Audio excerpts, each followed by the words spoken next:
E agora nós vamos entrevistar o presidente nacional do PPS, Roberto Freire, que está aqui visitando os nossos estúdios. Tudo bem? Tudo bem, a satisfação aí. Já tinha vindo aqui na televisão, na redação, mas aqui na Rádio Eldorado não, eu tinha no Rádio Estadão. É verdade, é verdade. Mas aqui ainda não tinha vindo, estou conhecendo agora. E é uma satisfação. Muito obrigado. Quem participa com a gente dessa entrevista é o repórter de política do Estadão, Pedro Venceslau. Olá, Pedro, tudo bem? Olá, Emanuel. Olá, deputado. Tudo bem, Pedro.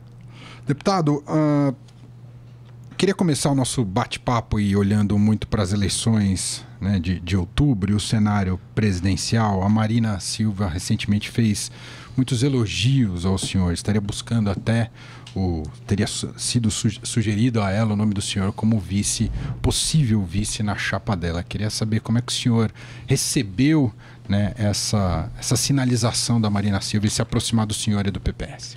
Olha, no momento desse, claro que você ser lembrado é sempre uma honra. E por uma pessoa que merece respeito e é respeitada como Marina, mais ainda. Mas foi algo que surgiu muito mais em notícia de imprensa, de algumas pessoas ligadas a ela fazendo essa referência, mas não houve nenhuma conversa, né? E eu tenho dito que isso só é possível de ser discutido se o PPS, porventura, entender que não tem que cumprir com o indicativo que aprovou no seu Congresso Nacional, indicativo de apoio ao governador Geraldo Alckmin. E eu, como presidente do partido, vou fazer cumprir a decisão do Congresso. E o que eu posso adiantar é que não cumpro apenas por dever de ofício. Eu cumpro também achando que é a melhor opção que nós temos. Então a gente pode concluir que está 100% descartada qualquer possibilidade do PPS formar uma aliança com a Marina Silva, com ela candidata? Olha, se eu disser a você que não é 100%, aí a manchete pode ser, ele admitiu. Mas, olha, nada tem 100%, né? Estou querendo dizer exatamente que isso nós não estamos ainda sabendo qual será o cenário futuro. Mas o que eu posso dizer é que eu estou trabalhando para consolidar a candidatura de Geraldo Alckmin.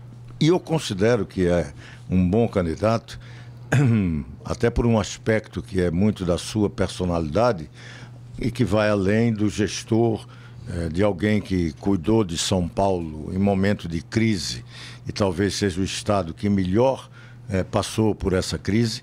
E não adianta dizer porque é o mais desenvolvido, não. Podia ser até o que mais sofresse, exatamente por isso.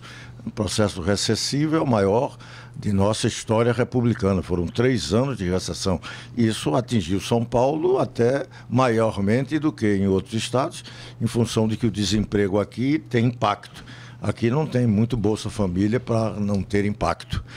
Processo de crise. Então, para a gente ter clareza de que foi uma boa gestão. E uma outra característica, que é a sua personalidade, que é um homem tolerante, característica dele, moderado, e o Brasil está precisando disso. Nós estamos vivendo um momento em que almoço dominical de família tem na entrada da porta. Não se discute política, porque o brasileiro perdeu qualquer capacidade de tolerância, né? Há um radicalismo, e isso tem um fruto lá. É fruto, aliás, de uma semente plantada por Lula, com aquele negócio de nós e eles. O brasileiro não tem que estar dividido, nós e ele. Quem é nós? Quem são eles? Você pode ter divisão que são momentâneas, pode ter algo mais permanente, mas o nível de respeito e tolerância tem que voltar. A sociedade brasileira não pode viver.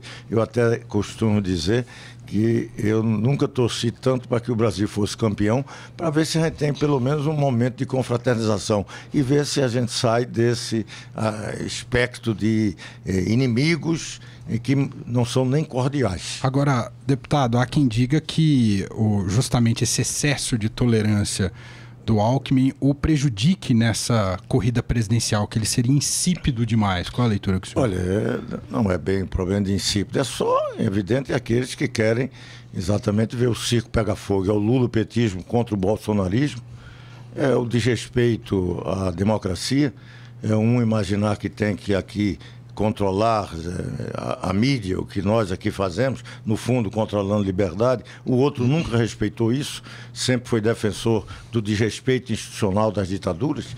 Não é isso que a gente quer. Eu não falo nem de populismo, eu falo de que nós estamos vivendo uma crise que não é econômica, é uma crise moral, perda de valores, é uma crise política muito séria e nós precisamos sair disso. E não vai sair com radicalismo, não, isso só vão piorar. E tem mais, esses extremos se retroalimentam. Nós precisamos mostrar que o país tem que sair dessa crise com política o máximo possível racional, tolerante, e é isso que eu, pelo menos, na minha visão, é algo que Geraldo pode representar. Não tem nada de insipidez. Ele nunca deixou de ser oposição, mas ele foi um homem que tratou Dilma, quando presidente, com o espírito republicano, como nenhum governador tratou. Até se brincava um pouco isso, apesar de ser oposição, era quem melhor tratava presidente da República, por conta da sua personalidade. Isso é bom para o país nesse momento. Eu acho que, nesse sentido, ele acrescenta o fato de ser um bom gestor. E o Brasil precisa disso também. Por quê? Porque nós estamos enfrentando uma transição com um governo que lamentavelmente perdeu todas as condições. Nós estamos esperando chegar 1º de janeiro. E temos que ter essa clareza, temos que esperar 1º de janeiro.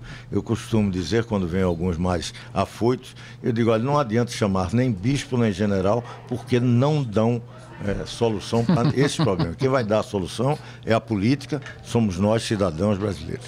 Agora, o seu partido, o PPS, na figura do senador Cristóvão Buarque, e o senhor também, apoiam esse movimento do centro do polo democrático, né? É um movimento que tenta unificar as candidaturas do centro em uma só. E, para isso, alguns candidatos teriam que abrir mão de disputar a eleição presidencial. O senhor não acha que, para o Geraldo Alckmin dialogar com esse grupo, ou mesmo a premissa desse grupo exige que a Marina Silva possa ser considerada uma candidata e que ele não é automaticamente o candidato? Isso dizer que o Alckmin é o candidato não inviabiliza o debate no centro? Olha, nenhum desses candidatos vai dizer que não é. Não adianta a gente imaginar que vai ter alguém dizendo, eu não sou. A partir do momento que um disser, já não é mais. Então, ninguém começa uma discussão dessa abrindo mão. Cada um reafirma. O que se tem, por exemplo, e eu quero, é uma impressão, eu já quero dizer a você que a coisa está afunilando. Em torno de quem? Não, ainda não de um, mas 2, fundamentalmente, estão podendo representar. O próprio Alckmin e a Marina. Por quê? E Álvaro Dias estaria fora disso. Não é que está fora, porque eu não estou excluindo ninguém, eu estou dizendo que está funilando. Sabe por quê? Por uma coisa que ninguém está percebendo, e aí se começa a dizer, porque não decolou, palavra da moda. Né? Não decolou. E aí, se você analisar as pesquisas, com toda a distorção que as pesquisas têm, até porque elas, evidentemente, não podem ser levadas ao pé da letra, não pode imaginar que ela é base de alguma coisa, porque ela tem distorções gravíssimas. A primeira delas, tem um candidato que compõe cenários que não será candidato, é ficha suja. O ex-presidente da República condenado à pena de reclusão, que não vai ser ainda a tempo de ser revista. E não será revista. Mas isso vai se esticar até o meio da campanha, tudo indica, não é? Mas o problema de esticar, isso aí é pensar que o Brasil é um município perdido qualquer, em que um marido impossibilitado de ser candidato, na 1ª hora lança a mulher e ganha a eleição. Brasil não é isso. Brasil não é isso. Inclusive, uma das discussões que se tem é o seguinte, o PT se aprisionou junto com Lula em Curitiba.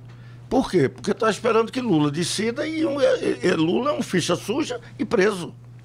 E o PT não fazendo nada, Lula vai até o final e quando ele sair, que não puder mais, ele faz um dedaço e alguém vai ser o candidato. E vai. Não vai. Isso daí está hoje já se discutindo o que é que vai ser do PT. Com o assédio que sofre, seja de Ciro, seja de qualquer um dos outros candidatos desse campo que eu chamo de lulopetista, que estavam no governo do PT. associados ao governo do PT. Então, esse processo está mostrando na pesquisa, por exemplo, em que você não tem nenhuma grande mudança. Entra Lula, sai Lula, você tem algumas modificações de alguns que recebem uma parcela desse voto que ficam na margem de erros. Um ou outro, num determinado momento, um determinado instituto, é um pouco além do que a margem de erro. Mas ficam tudo mais ou menos nisso. Por exemplo, o fenômeno Bolsonaro continua onde estava. Vai, volta, e é um candidato que vai ter dificuldade em campanha, porque pensar que o brasileiro, depois de toda essa crise, vai entrar na campanha ingênuo de achar que quem não participa de debate tem algo a dizer ao país. Isso pode, nesse momento agora, onde a raiva ainda é fundamental, a indignação, e as pessoas estão votando com o fígado, escolhem pelo fígado. E cada vez que você tem uma crise de prisões, de sentenças, julgamentos, lava-jato atuando, isso provoca na sociedade um certo tom de raiva maior e cresce Bolsonaro.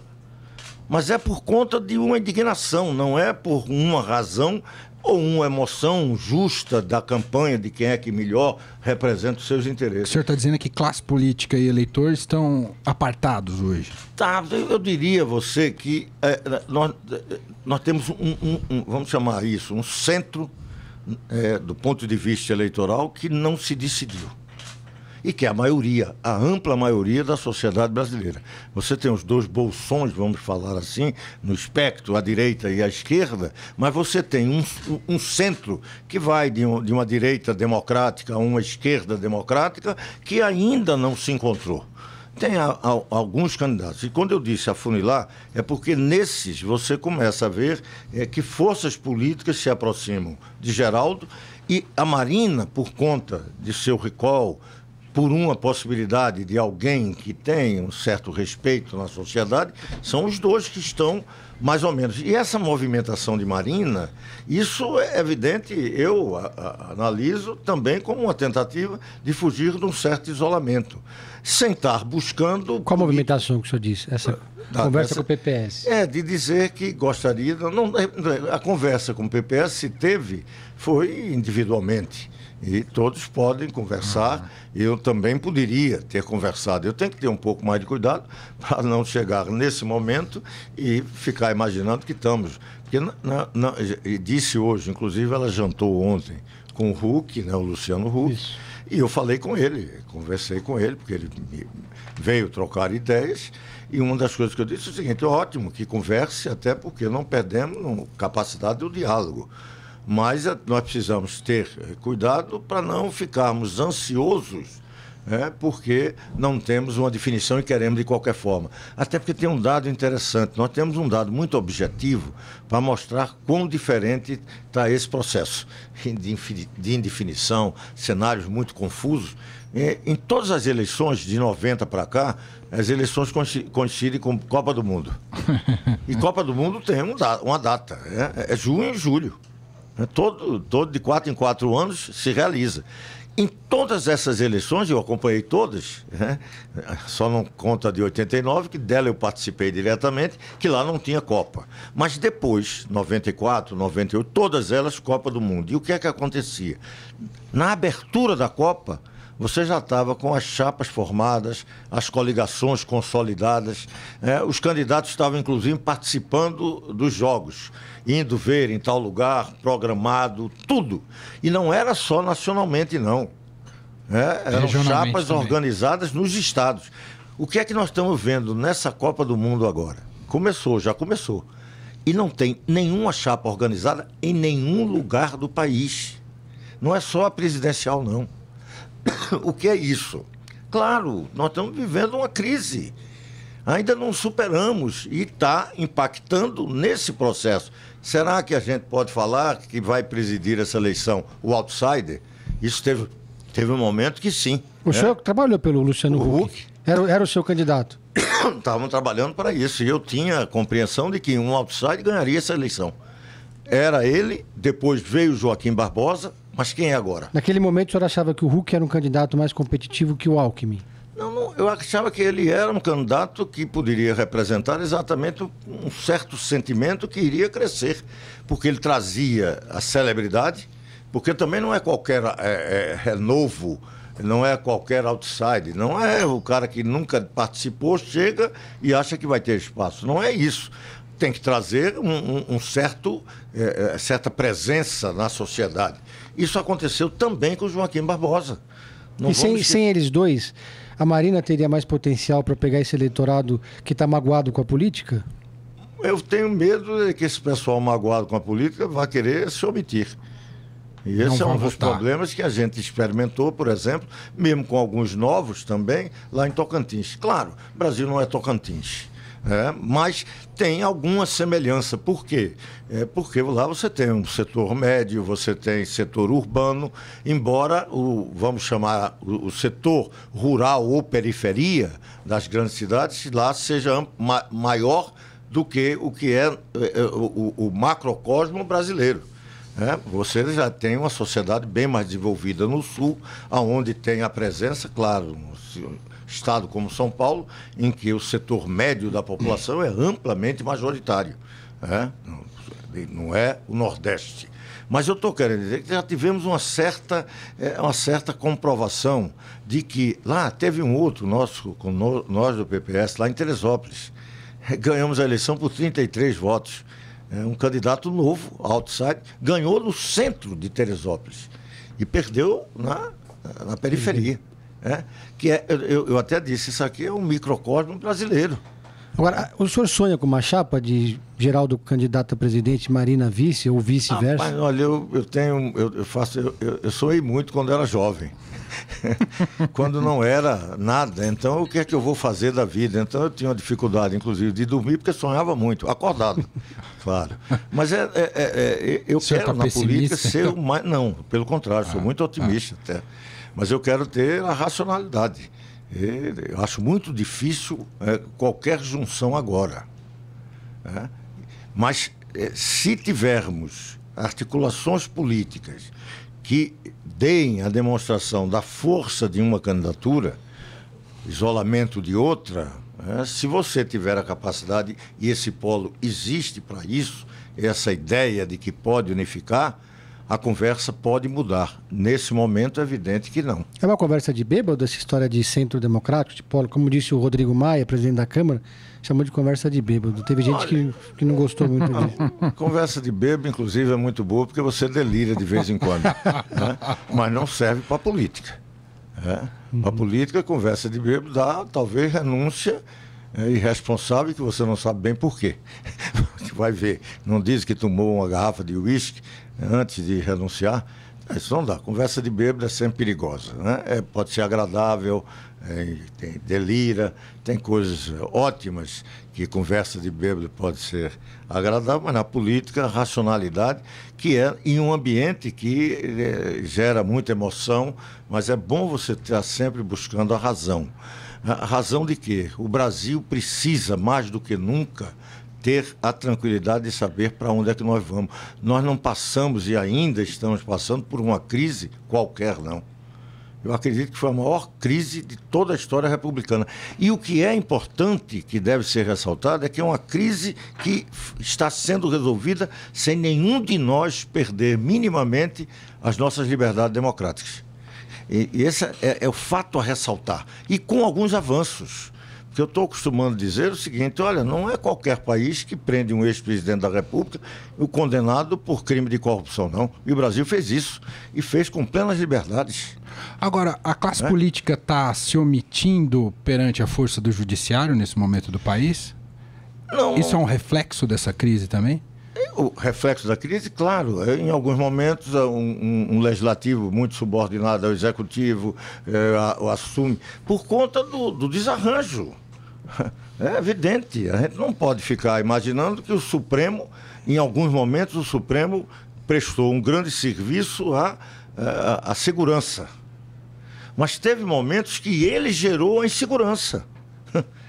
Em alguns momentos, com o seu ativismo, muitas vezes gerava a dificuldade de você. Por exemplo, teve um momento que você ficou, como agora alguns estão querendo interpretar, que sempre lula um pouco nesse foco da intranquilidade. O Supremo tem resolvido bem essa questão, dando a segurança jurídica de que ninguém está acima da lei. Ele interpreta a lei em algum momento que eu acho que não foi, e temos que ter presente o seguinte: decisão da justiça se respeita, pode se contestar. Se no próprio poder tiver recurso, recorre-se. Se não tem mais recurso, eu critico. E tenho todo o direito em criticar, mas temos que respeitar, porque se não fizermos, aí é um dado interessante que eu digo: a justiça valeu para absolver a presidente do PT. Não vale para condenar o presidente da República. Então, eu vou respeitar a justiça ou não? Eu respeito aonde eu quero. Aí nós vamos para onde? Para canto nenhum. Ou para o pior dos mundos. Então é nesse sentido que eu digo que há inseguranças, mas nós estamos indo. O que é que eu vejo, por exemplo, uma falta? Lamentavelmente não temos, vou dar aqui um exemplo, mas como um símbolo. Não temos um Ulisses no poder legislativo para poder falar com o poder judiciário e com o executivo com a altivez que ele tinha e que falava, até muitas vezes contra o ditador. Então, um pouco isso, de alguém com a capacidade de afirmar um poder, com todos os seus erros. Até porque alguém fica falando, mas esse Congresso, eu digo, olha, os avanços que a gente fez foi fruto do Congresso. Eu até uso também a minha participação. O Ministério Público brasileiro tem todo esse protagonismo por conta de um poder legislativo que, ao fazer na Constituinte o Ministério Público com sua autonomia, retirando aquilo que era braço para os interesses do Executivo, ele passou a ter autonomia. Está aí o exemplo. A sua capacidade tem excessos? Claro que tem. São 30 anos só de institucionalidade do Ministério Público autônomo. E em 30 anos não se forma nem gente. Ainda está se formando. Aí uma nação com 30 anos é muito tempo. Não, nós estamos vivendo isso. É uma instituição que foi construída há 30 anos e que ainda está em construção. A mesma coisa a Polícia Federal. Como era a polícia no Brasil antes da Constituição de 88? Era um delegado de polícia que ia buscar fundó do Judas se o governador, se o presidente da República não ficasse satisfeito com qualquer atitude dele. Isso acabou.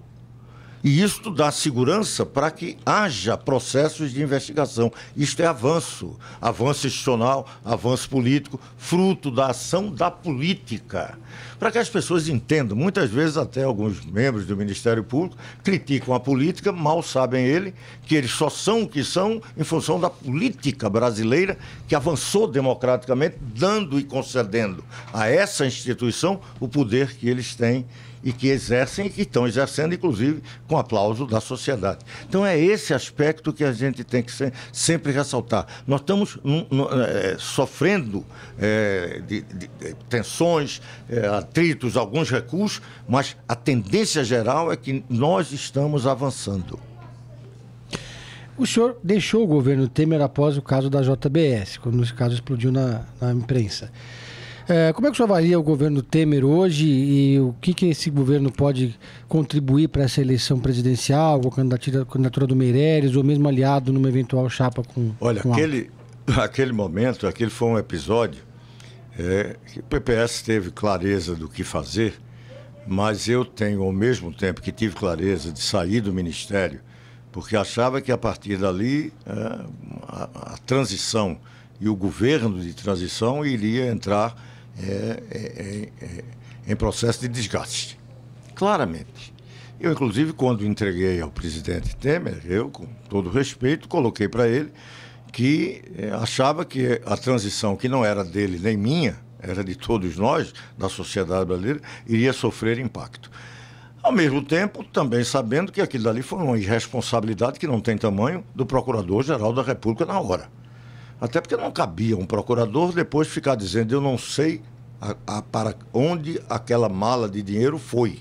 Mas eu imagino. Olha, o investigador não imagina. O investigador vai investigar. Não tinha por que ele precipitar o fim daquela investigação. Ele tinha que acompanhar a mala para saber para onde ia. Mas ele fez tudo isso e aquilo dali colocou o governo numa situação em que ele começou a perder o que ele tinha bem articulado no governo, nas reformas, no enfrentamento da questão econômica. A partir dali começou a ter problemas o governo. A reforma da Previdência, que era algo de importante no ajuste fiscal, na questão econômica, por atrair pela segurança da condução do processo econômico para investidores, todo um quadro, né? Uma das coisas que é muito de humor de mercado, que a gente fica meio preocupado, porque esse humor também tem algo de artificial em alguns momentos. Mas, de qualquer forma, você tinha um governo que estava ajustando, com alguns sinais positivos, ali desorganizou. E hoje, como é que você vai? Hoje é um governo com uma tremenda fragilidade, que está, e aí, cumprindo, eu tenho que dizer, cumprindo tabela, e temos que admitir que tem que cumprir a tabela.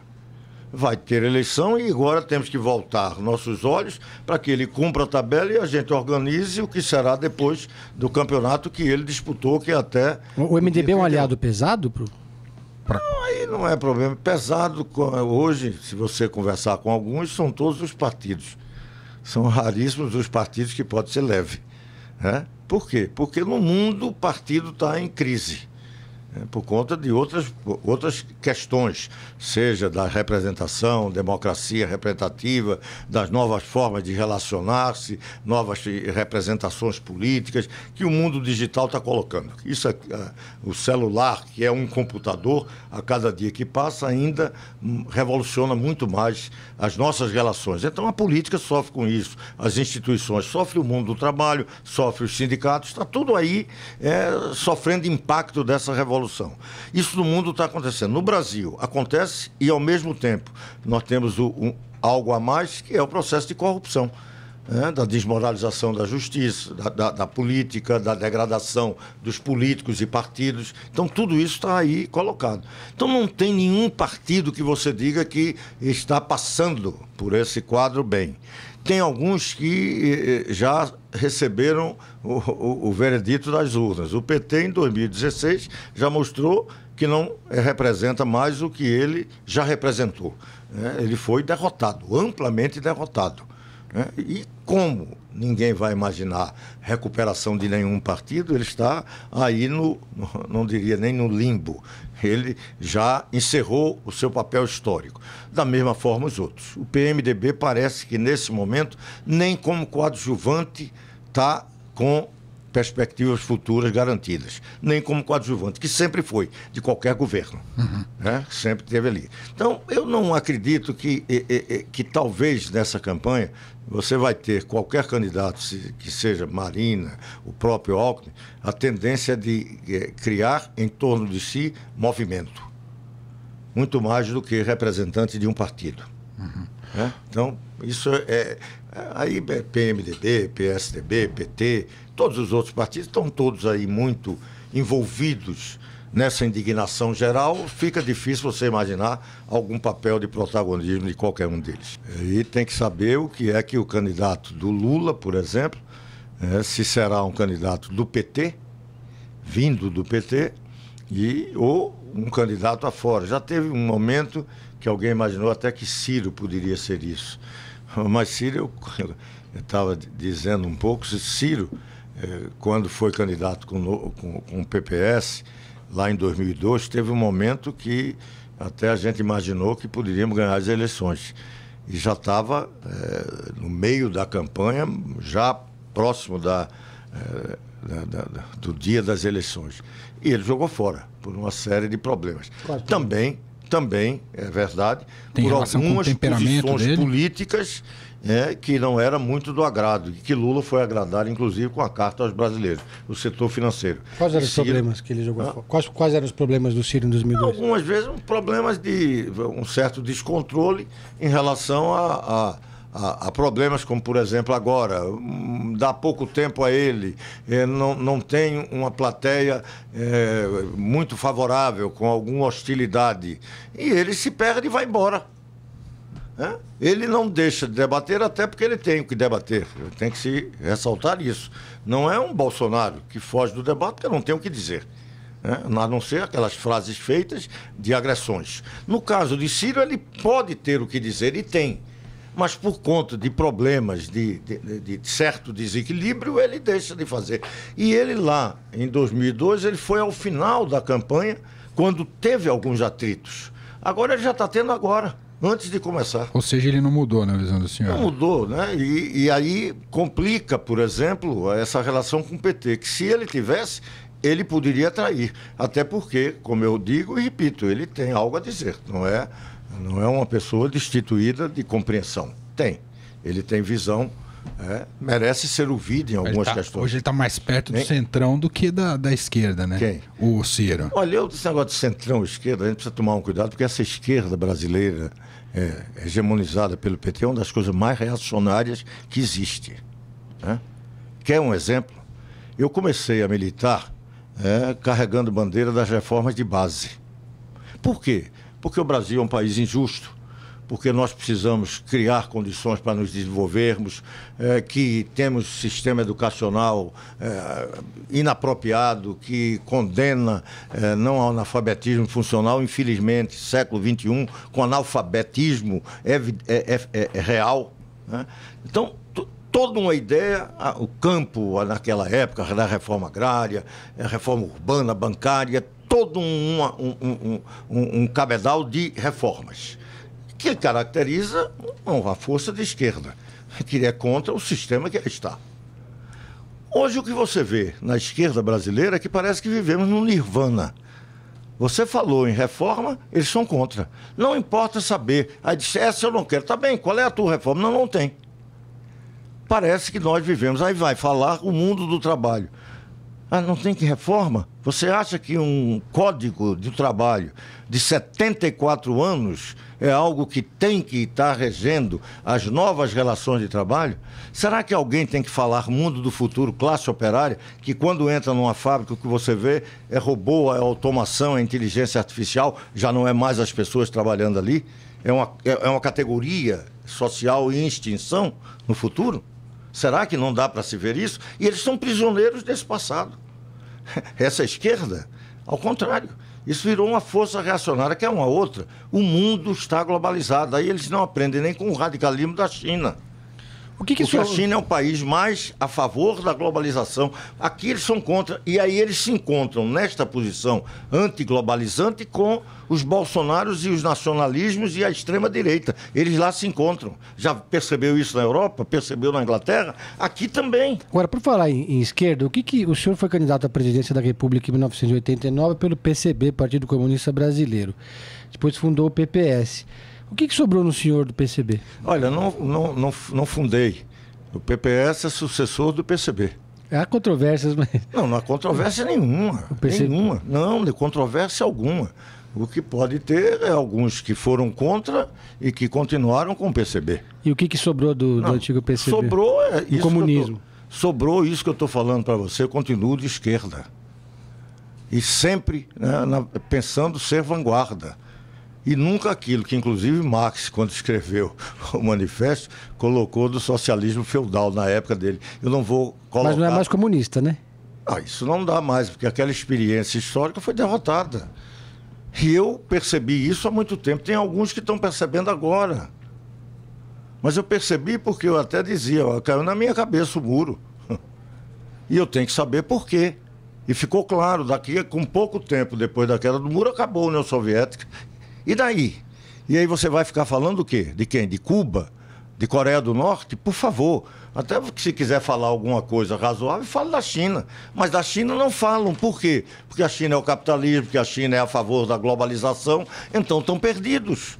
Porque nem o que é de mais avançado no pensamento político e econômico estão levando em consideração. Estão se juntando com quem? Com o Mariano Le Pen, a esquerda francesa, junto com Mariano Le Pen, contra a globalização, contra a União Europeia. Então, você veja, estão perdidos. Então, nesse sentido, quando fala aqui no Brasil centro ou esquerda, eu aceito porque são referenciais. Mas, evidentemente, que referenciais muito mais em relação ao passado do que algo que represente futuro. Do ponto de vista prático, isso quer dizer que a agenda liberal faz mais sentido hoje para o futuro do Brasil? Não, não é agenda liberal. Eu vou dar aqui um exemplo que é bom para a gente começar a pensar. Você, no período da Guerra Fria, você tinha um país como a Alemanha, dois polos muito antagônicos em todo o processo, que eram os sociais-democratas e o democrata cristão, que era o partido do mercado pró-norte-americano, numa Alemanha até dividida, mas na Alemanha ocidental, pujante, do capitalismo pujante. O que é que nós estamos vendo hoje? Você já percebeu que social-democrata e democrata cristão estão em coalizão governando a Alemanha? O que é isso? É algo que eu tenho dito assim simbolicamente, mas verdadeiro. Não tem mais muro entre nós. O muro caiu significa dizer que eu não posso ficar com os meus paradigmas contrapondo a um paradigma que estava do outro lado do muro. Abriu a possibilidade de discutirmos o que é esse novo mundo. Porque aquilo não caiu por uma vitória de um lado ou de outro. Caiu porque o mundo revolucionou que paradigma de um lado e de outro, alguns deles deixaram de ter qualquer eficácia, eficiência. Não representam mais esse mundo que está aí. Então, nesse sentido, essas duas forças estão dialogando no governo. Eu estou fazendo essa experiência no PPS, por exemplo, junto com o PPS, na abertura para alguns movimentos da sociedade, movimento agora, inclusive alguns movimentos claramente liberais, dos livres, dizendo concretamente, olha, se os alemães fazem no governo, vamos saber se podemos fazer uma nova formação política. O que é isso? Eu não posso estar conversando mais alguém eu dizendo que a organização social será aquilo que veio dos escombros do muro de Berlim, da antiga União Soviética. Isso não tem mais nenhum sentido. Agora, o que pode ter sentido e que trago de lá é, na social-democracia, valores. Isso são fundamentais, os valores de uma sociedade, você lutar por isso, justiça social, liberdade, isso é importante, foi sempre apanágio nosso. Por exemplo, agora, de forma muito concreta, como é que vamos tratar os refugiados do mundo? Temos clareza, e esse governo alemão tem clareza, que outros não têm. Agora, esses grupos que o senhor mencionou, o Livres, o Agora, o Renova BR, todos muito ligados ao Luciano Huck, que aparentemente tenta construir uma ponte da Marina Silva com o senhor, só voltando para esse nosso tema inicial.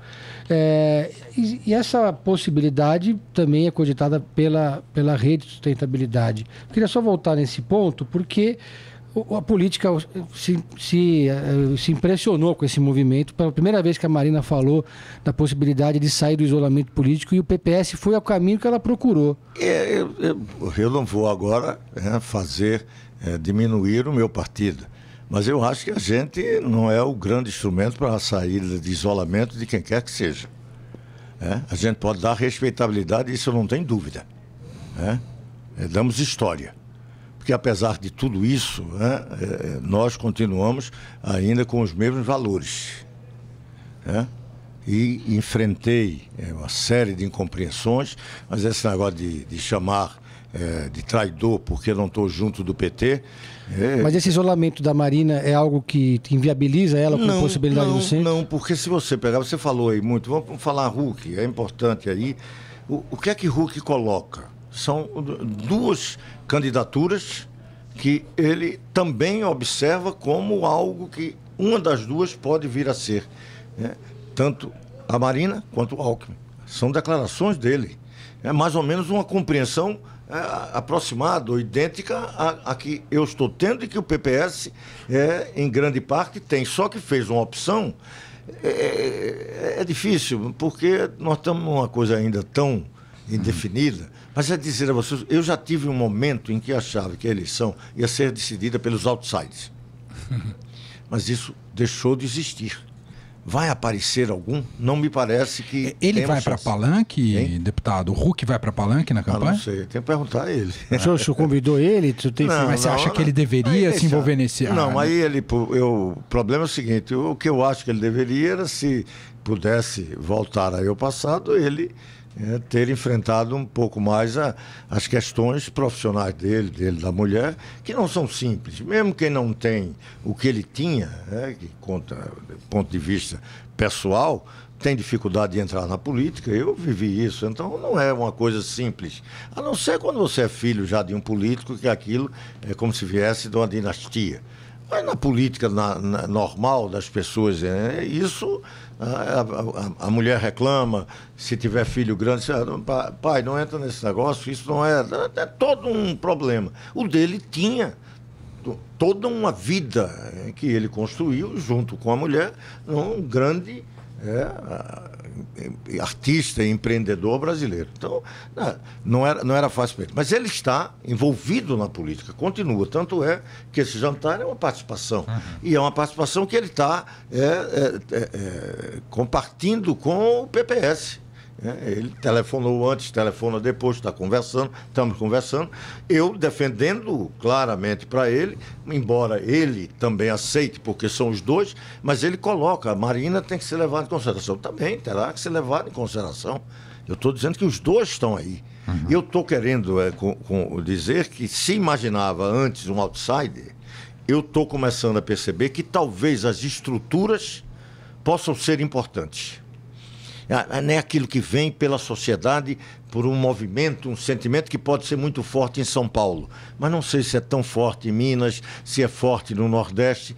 O outside poderia ser. Porque você... A estrutura partidária, o senhor diz, né? Estrutura, quando o senhor fala em estrutura partidária. É partidária e de disputa. Por quê? Porque você não vai ter uma eleição de um presidente da República descolado, por exemplo, daqueles que vão apoiar e tendo que fazer coligação e aliança nos estados para se eleger. Por isso a Marina ficaria muito numa situação difícil. Com a situação mais difícil. É isso que eu estou colocando. É isso, nesse sentido que eu estou dizendo. Por quê? E o que é a favor de Alckmin? Nesse momento, nessa discussão, claro, tudo isso pode mudar, porque nós estamos vendo tanta mudança, mas é dizer o seguinte: Alckmin tem São Paulo, um governo de São Paulo que vai apoiar, tem até um palanque duplo, com todas as dificuldades, mas e o PPS apoia o Dória, né? Não, o PPS parece estar decidido França. Por que não apoiar o Dória, já que aqui em São Paulo? Não é por conta de cargo? O PPS tem secretaria? Não, eu não...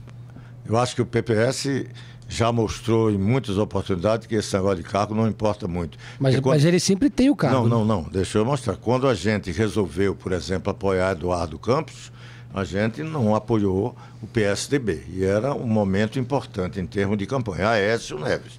E a gente faz as nossas opções muito livremente. Nós fomos fazer oposição a Lula quando Lula era quase unanimidade. Você se arrependeu de apoiar o Aécio em algum momento? O senhor se arrependeu de apoiar o Aécio? Não, em política eu não me arrependo nem de ter votado em Lula. Por favor, não é isso. Na hora que eu votei, aquilo parecia para mim que era o mais importante para a sociedade brasileira. Eu me movo por isso. Então não vou dizer que me arrependo de ter votado em Lula. Naquele momento eu achei que era o caminho. Então, tem que ter. Isso parece negócio. Isso aqui não é negócio de igreja. Eu vou me arrepender, tem penitência. Não, é um dado concreto, é a realidade. Naquele momento era, para todos nós, o caminho a ser seguido. O que deu. Aí eu não vou estar dizendo que ninguém votou errado. Até porque senão eu vou ficar feito um doido. Porque eu já votei muito tempo, eu tenho muita idade. Então, você já imaginou eu levantar todos os meus votos? É uma loucura. É a mesma coisa que eu não rasgo fotografia. Não tem nenhum problema desse. Mas o que eu queria dizer, a força que pode advir para Geraldo Alckmin é que ele tem São Paulo e tem Minas hoje. Que a candidatura do Anastasia cresce e tem muitas chances de ser vitoriosa em Minas. A Dilma pode ser candidata ao governo lá de Minas Gerais e já vai se lançar como pré-candidata ao Senado. O que começou a avaliar a volta da Dilma política? Olha, a volta não, é que ela nunca saiu, quando ela não poderia estar. Aquilo foi um dos graves equívocos cometidos por Renan Calheiros e Ricardo Lewandowski, que levaram o país para um inusitado, absurdo, de que você condena e não tem todas as consequências da pena de condenação. Porque A Dilma ser candidata é um absurdo. É um absurdo, porque ela não podia ter direito político. Direito político não é uma pena autônoma que alguém pode dizer aplica ou não aplica o que fizeram com ela. Não, aquilo é uma pena acessória da punição que ela sofreu pelo impeachment. Isso é um absurdo. Mas só na cabeça do Lewandowski e de Renan, naquele momento, que tentaram contemplar. O Congresso comprou, né? O Congresso comprou, o Renan e o comprou, não, o Senado. O Senado, exato. O Senado. Não foi o Congresso. Mas, sim, eu estou dizendo, teve alguns houve um que acordo, votaram. né? Um acordo como se fosse fazer uma concessão a Dilma, porque tinha empichado. É aquele negócio de ficar achando, eu tenho pena. Não tem pena. A lei é para ser aplicada. Se você foi condenado, aplique-se a lei. Eu não vou além disso. Mas eu não posso ir a quem? E foram, fizeram uma concessão absurda. E aí nós estamos vendo. Mas, claro, aí não tem. Até porque isso também é um negócio que aqui se tem um grave equívoco. As pessoas acham que o criminoso pode ser absolvido pelo voto. O Estado de Direito não é assim. Criminoso sofre a punição e uma punição do direito penal. Ela é uma criminosa, Dilma? Ela é criminosa? E que? A Dilma é uma criminosa ou ela só cometeu um incontável? Se você quiser, na acepção da palavra, ela cometeu crime de responsabilidade. E por isso é que ela foi impedida. Criminosa é. Agora não é do Código Penal. É menos criminosa do que o Lula, então. Esse negócio de dizer tá bem. Aí daqui a pouco você vai querer que Lula é menos do que Fernandinho Beiramar. Aí você escolhe corrupção ou tráfico, o que é pior. Não é isso. Não tem essa graduação, né? E eu não costumo fazer, até porque não quero. E nessa coisa eu trabalho com muita racionalidade. A nossa, por exemplo, Gleisi Hoffmann foi inocentada pela justiça brasileira. Acabou. Eu posso achar que foi um equívoco a sentença, posso achar que foi boa. Duralex é de lex. Tem que respeitar. Senão, nós não estávamos aqui com essa liberdade boa que a gente tem de dizer o que pensa, sem nenhum problema. Se a gente começar a achar que tudo que for a meu favor, tá bom. O que não for é fraude, não existe, não pode ser. Então, nessa aí não dá para a gente ir. Tem que respeitar a decisão em relação a Gleisi Hoffmann e respeitar a decisão em relação a Lula. O PT tem que sair dessa esquizofrenia. Perfeito. Presidente nacional do PPS, deputado Roberto Freire. Deputado, muito obrigado pela presença e pela entrevista aqui à Rádio Eldorado e ao Estadão. Estadão. Vocês, olha, e foi a primeira vez que eu vim. Eu espero que não fique só nessa. Obrigado.